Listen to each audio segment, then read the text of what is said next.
Hello, friends. This is Dave Hurwitz, executive editor at ClassicsToday.com, here with our Beethoven Symphony Countdown.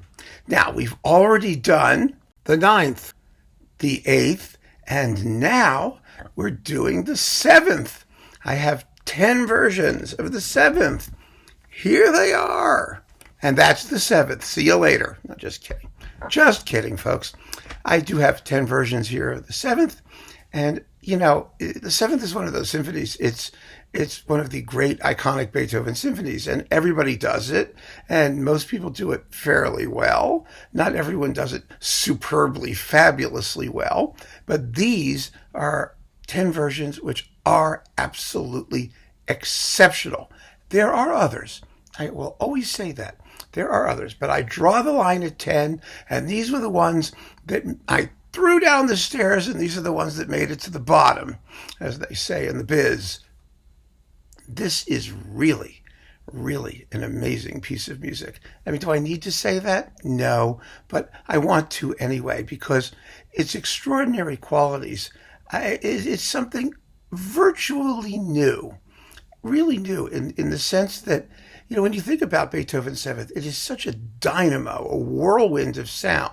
Wagner called it the apotheosis of the dance. I think that's just a stupid remark. I don't know what he's talking about there. Dancing has very little to do with Beethoven's Seventh, but the sound of the orchestra is extraordinary. It's an open sound. It's spread out. It's just the opposite of the eighth. The eighth is compacted. Everything is dense and powerful and compressed. The seventh is expansive and aerated, and the textures, it gives a whole new sense of chord spacing with those wonderful horns, the wonderful A major horns. Horns in A major do have a special sound in Beethoven's day, because you hear them if you've been following our Haydn Symphony crusade. If you listen to Haydn's early symphonies in A major, you have that same horn sound, the brilliant piercing high notes that cut through the orchestration. But the thing that's so amazing about the seventh is that it's scored for an absolutely typical classical orchestra, the same orchestra as Haydn's late London symphonies. That is, double winds, 2 horns, 2 trumpets, timpani, and strings.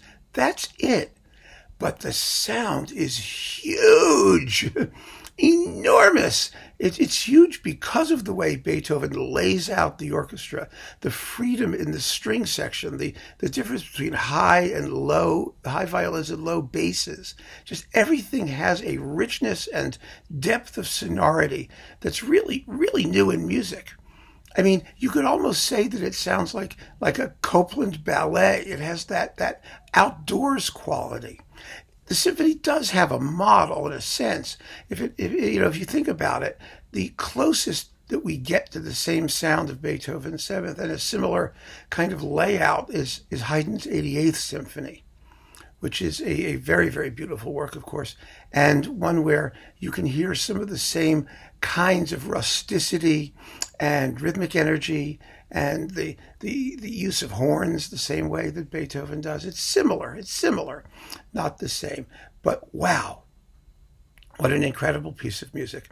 And it has been used by great, great conductors to really set their seal on their mastery of Beethoven's music. So without further ado, why don't we just get through these recordings? Because we don't have to spend tons of time over it. They are extraordinary, one and all. And if you have your favorites, well, you'll tell me what they are. That's fine too. But the key to Beethoven's Seventh is recognizing that extraordinary handling of orchestral texture, I think. Because if you do that, then the rhythms will cut through the way they should. You'll hear those all-important bass lines in the coda of the first movement and the coda of the finale, where the basses are grinding away and you've got to hear what they're doing. And those all-important horns who get the tune in the first movement. And it's startling to me that some conductors do not let you hear the horns with the tune. It's Karajan, he's the biggest one. Karajan's Beethoven Seventh is very exciting, but texturally speaking, it's all wrong. It's dense and thick and heavy and sounds like the piece is written for strings and timpani with nobody else. And that is not what you want in Beethoven's Seventh. In fact, I want to play you what I consider to be the sort of ultimate or archetypal way of handling texture in the first movement. This is the Blomstedt Staatskapelle Dresden recording, which is absolutely one of the best and one of my favorites. But I'm putting it here up front instead of counting down and doing all that stuff and doing it after, however, because I want you to hear the way he handles the first theme with the horns and the exposition, the Staatskapelle Dresden, the balance between strings and horns and timpani and everybody else. This, to me, strikes me as just about ideal. It's not a question of tempo. The speed doesn't have to be fast if the rhythm is really emphatic and if you hear everything you're supposed to hear, because the sound of the music is so glorious. You want time for it to register on your senses. That's what's important. So here, just listen to this and you'll hear exactly what I have in mind for a superb rendering of what Beethoven had in mind, in my view.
A magnificent performance, this one. Blomstedt and the Staatskapelle Dresden.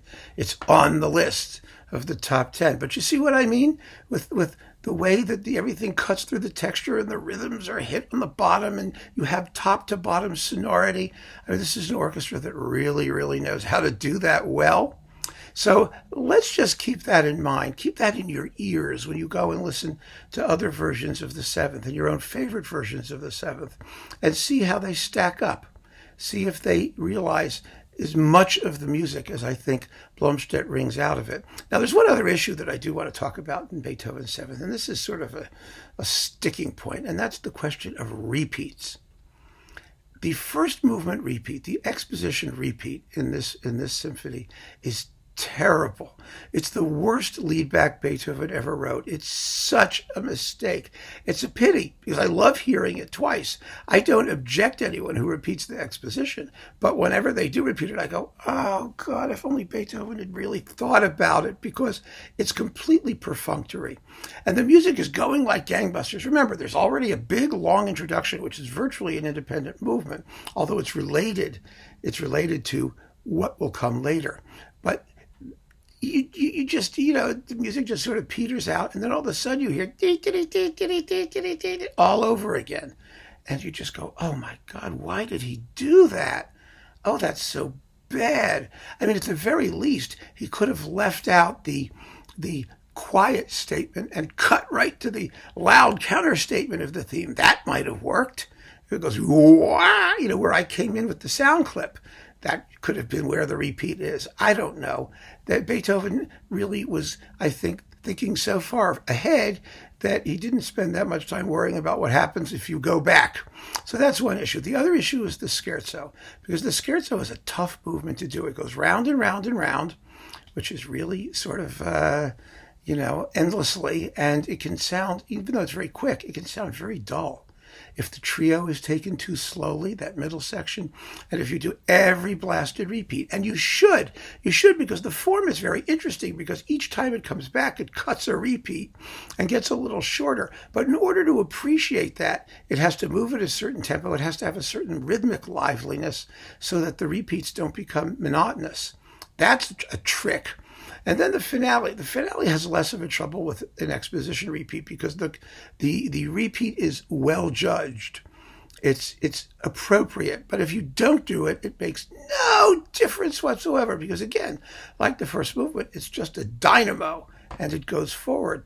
The Allegretto second movement is, oh my God, one of the greatest things Beethoven ever wrote. It was recognized in Beethoven's day. This movement was taken out and plugged into the Eighth Symphony because everyone thought it sounded better that way. That's how beautiful it is.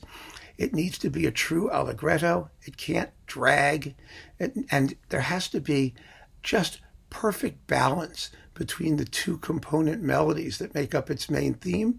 You have to hear them with equal balance, but also equal intensity. And that's a trick that a lot of conductors don't get. And these performances, conductors get it. They all get it. It's wonderful. So we've already talked about Blomstedt.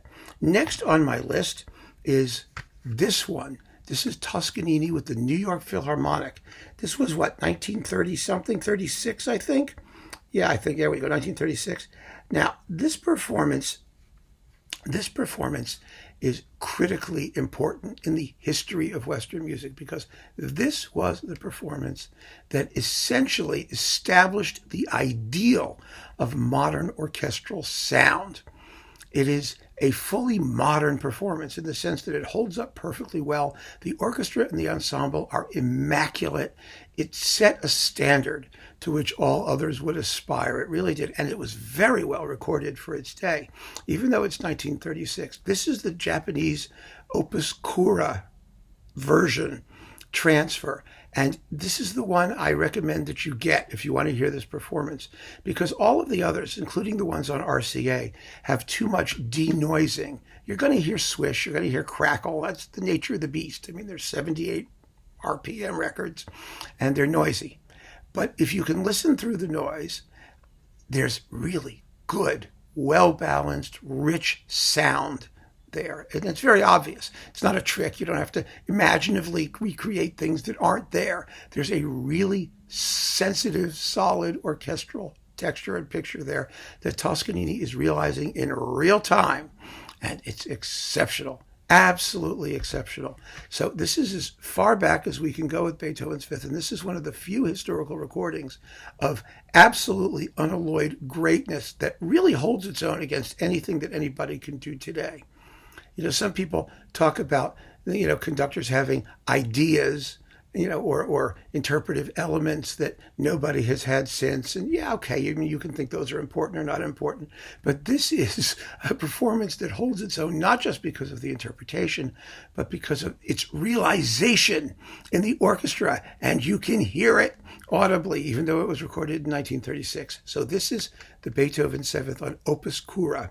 And if you can get it, and it's pretty readily available from Japan and whatnot, that's the one to listen to for Toscanini. Next, also some quasi-historical, but it's in stereo, Pablo Casals.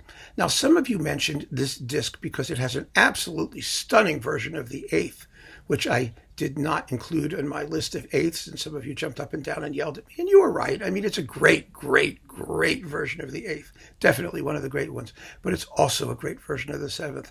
Pablo Casals reminds me, and I've said this before, of Sándor Vég, in that he was one of those working musicians who was able to impart to the orchestra the same freedom and flexibility and warmth and humanity and insight that he was able to reveal in his solo playing.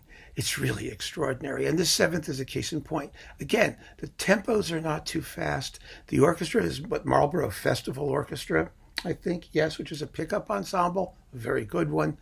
But the personality just leaps forth from the speakers. It's a magnificent version of the Seventh, and Casals is one of these ones you should hear. You really should hear it. It's another landmark in the history of Beethoven music making. After Casals, we have to do Beecham. Oh, Tommy Beecham. Now, Beecham was not fond of Beethoven particularly. He was not fond of late Beethoven. He liked Haydn. He liked early-ish, Mozart. Sometimes he liked Mozart. I mean, he was on the fence when it came to Mozart, except for the operas, of course. But he was a classicist. He liked the elegance. He was not one to go for the rambunctious and raw type of Beethoven. But in the Seventh, I have to say, he really let his hair down. Supposedly, he was listening to the playback of the scherzo and said something like, what are we to make of that? It sounds like a bunch of yaks jumping about. Well, Beecham's jumping yaks really hit the nail on the head. This is the performance that has the most unbelievable horn playing you will ever hear at a Beethoven symphony, to the point where it almost sounds like a horn concerto. It almost goes over the top, not quite. But Beecham clearly is reveling in the joy of all of that, ringing horn tone and whatnot, and has a great time with the piece. It's just exciting as hell. He's very abstemious with repeats, and I don't care. I don't care at all. It's a thrilling performance by a great conductor, so that's worth having.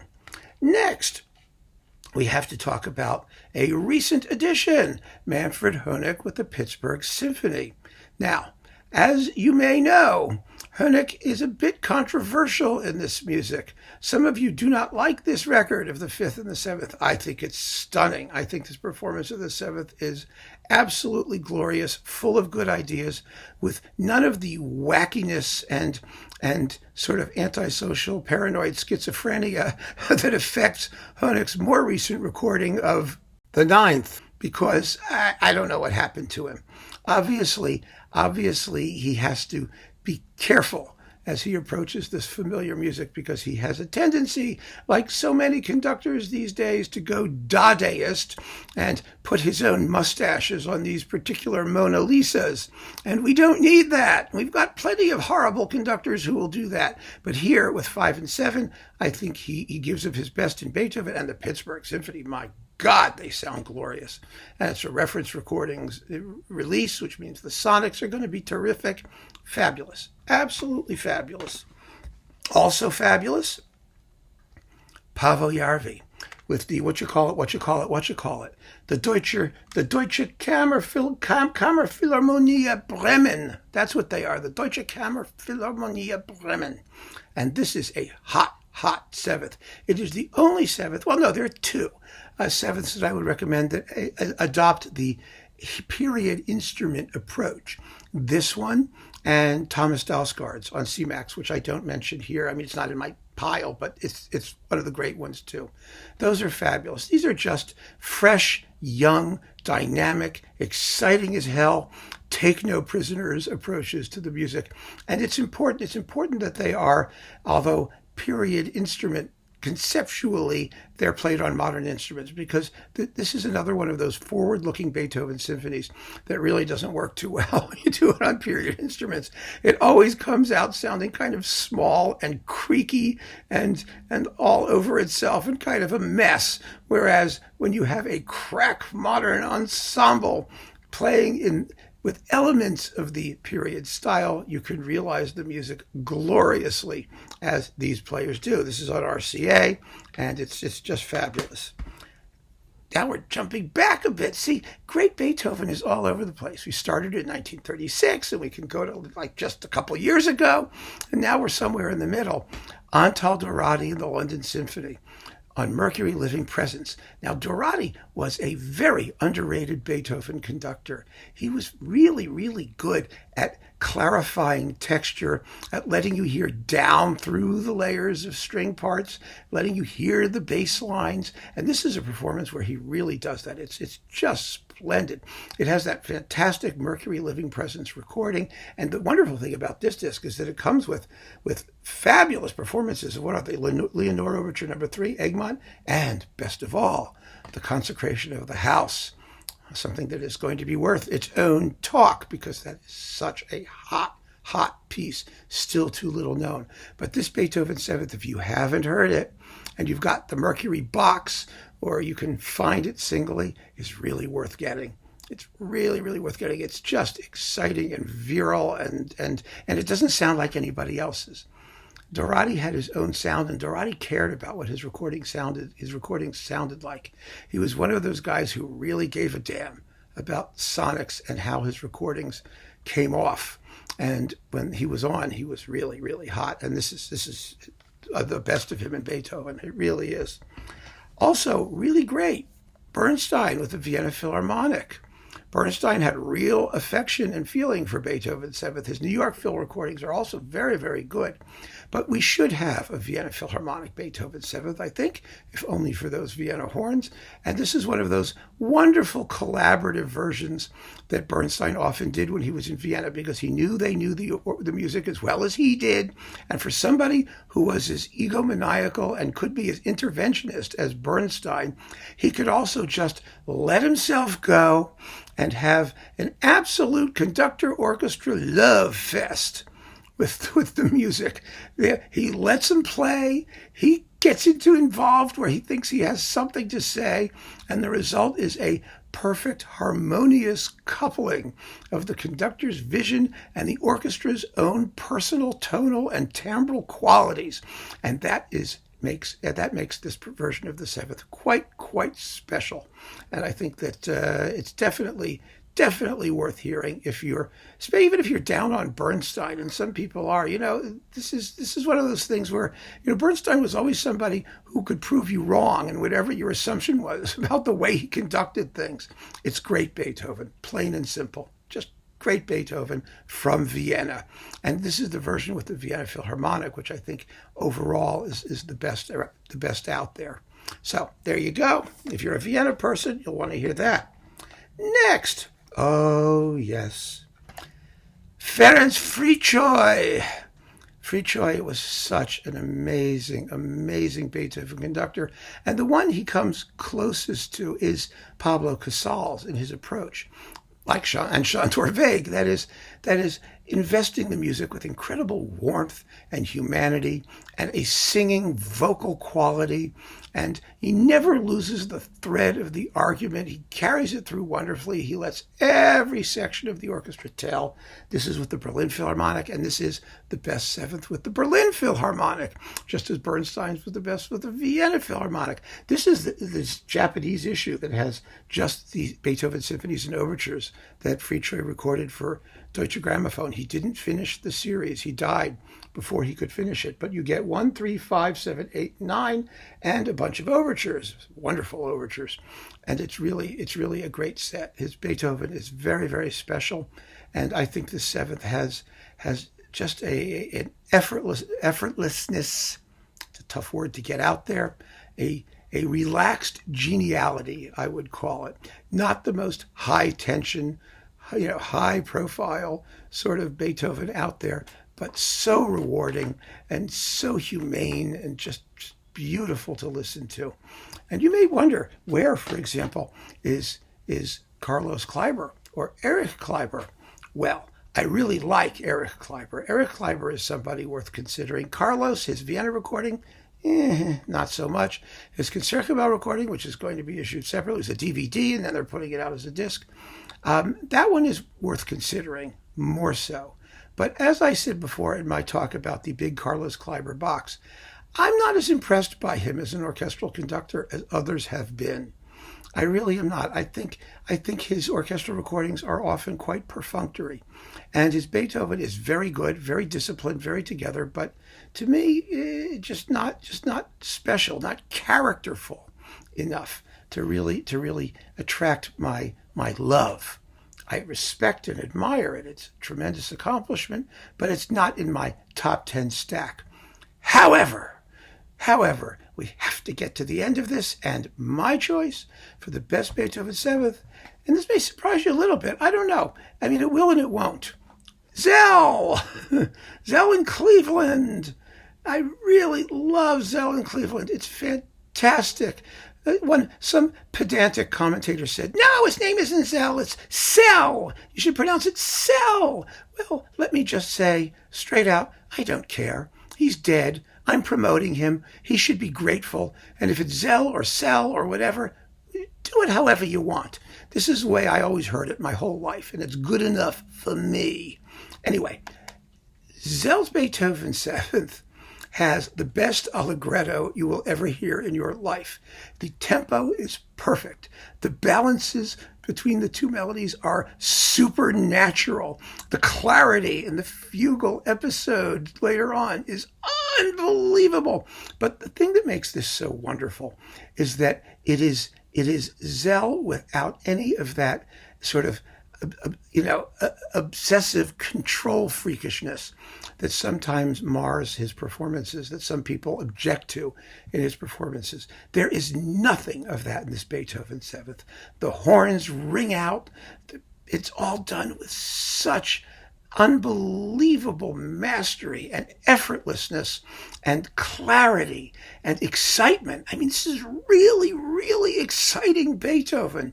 It's fabulous. And for some reason, it doesn't come up very often on lists of great Beethoven Sevenths. But it's one of those performances that when you listen to it, when you actually listen to it, you're going to say to yourself, oh, the music can't go any other way.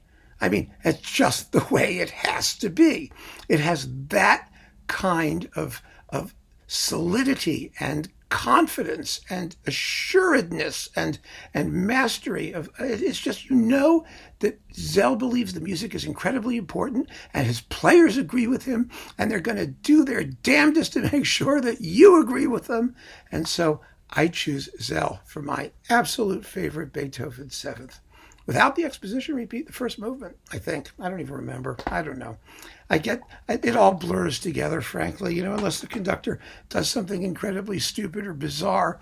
I don't worry about things like repeats. I used to be a repeat fanatic. I used to insist every repeat had to be played all the time and everyone had to do them and it had to be absolutely the way Beethoven wrote it with no ifs, ands, or buts. And now in my dotage, in my old age, I've relaxed quite a bit. And if the performance is a great one and it does everything right, I don't care whether there's a repeat or not a repeat. If I want to hear a repeat, I'll play the record all over again. That's the joy of having a recording. Just go back to the beginning yourself. So that, my friends, is my summary and my pick for the top 10 versions of Beethoven's Seventh. You may have others, as I said, but you cannot go wrong with any of these. You really, really can't. So keep on listening, folks. Thank you for joining me. If you haven't subscribed to my channel yet, please do. I'd appreciate it. It's a good thing. Take care.